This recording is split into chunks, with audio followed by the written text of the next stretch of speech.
Commercial real estate. अगर आप इस टर्मिनोलॉजी को जानते हो तो फिर ज्यादा डिस्क्राइब करने की जरूरत मुझे शायद ना पड़े, लेकिन अगर आप पहली बार सुन रहे हो ये वर्ड, ये टर्मिनोलॉजी कमर्शियल रियल एस्टेट, तो मैं आपको बता दूं ये एक न्यू एज इन्वेस्टमेंट एसेट है। और अगर नंबर्स की बात करें तो इस एसेट को कुछ 5 साल 6 साल हुए हैं इंडियन मार्केट में, लेकिन आज की डेट में अगर इन्वेस्टर्स की बात करूं मैं तो 35 से 37% इन्वेस्टमेंट जो इस सेगमेंट में हो रही है कमर्शियल रियल एस्टेट में, उसमें कंट्रीब्यूशन एनआरआईज का ही। कमर्शियल रियल एस्टेट इन्वेस्टमेंट में होता क्या है? It is more like investing in residential property, similar to that.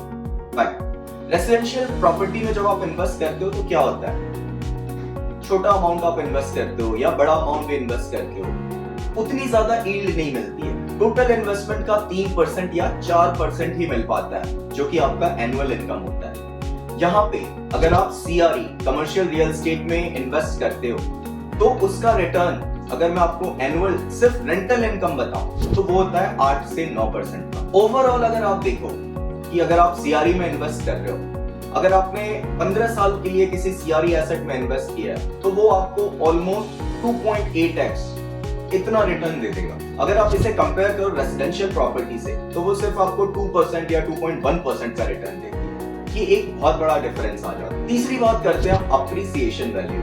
तो हर महीने आपको सीआरई में रेंटल इनकम जो है वो 5% से इंक्रीज होता है।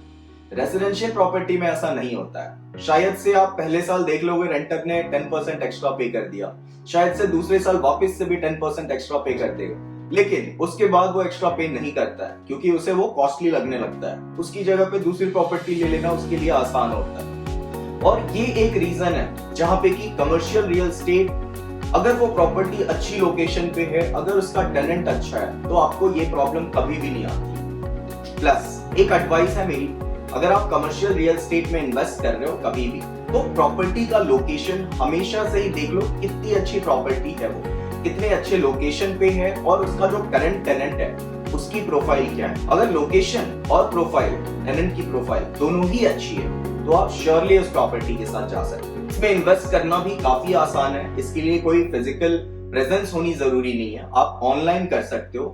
कोई रिक्वायरमेंट अगर इसकी ये होती है तो एक एनआरओ अकाउंट की होती है। अगर आपके पास एनआरओ अकाउंट है तो आप उससे इन्वेस्ट भी कर सकते हो और साथ में आपकी जो रेंटल इनकम है आप उस अकाउंट में ले सकते हो। अगर आपको इससे ज्यादा कोई भी जानकारी चाहिए कमर्शियल रियल एस्टेट इन्वेस्टमेंट के लिए तो आप हमारे साथ कॉल शेड्यूल कर सकते हो। हमारे इन्वेस्टमेंट एक्सपर्ट वो आपको एक एक आंसर, जो भी आपके डाउट्स हैं वो सारे दूर कर देंगे। प्लस आपको ऐसी प्रॉपर्टीज भी वो शो कर देंगे जिससे आपको अच्छे रिटर्न्स बन सकते हैं। इसकी इन्वेस्टमेंट सिर्फ 10 लाख से शुरू होती है, वो 30 लाख 40 लाख तक भी जा सकती है, डिपेंडिंग कि किस टाइप की प्रॉपर्टी है, उसकी प्रोफाइल कैसी है। तो दोस्तों एटलीस्ट मैं कहूंगा अपने सेविंग्स का 10% 15% आप इन्वेस्ट करो इंडियन मार्केट में।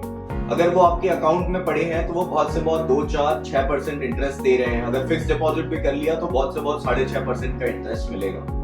और ये एसेट जो है कमर्शियल रियल एस्टेट का, ये काफी low risk type of asset है। इसे लोग कंपेयर करते हैं फिक्स डिपॉजिट के साथ। इसके रिटर्न्स 3 से 4% फिक्स डिपॉजिट से ज्यादा होते हैं, तो डेफिनेटली आप इसको कंसिडर कर सकते हो।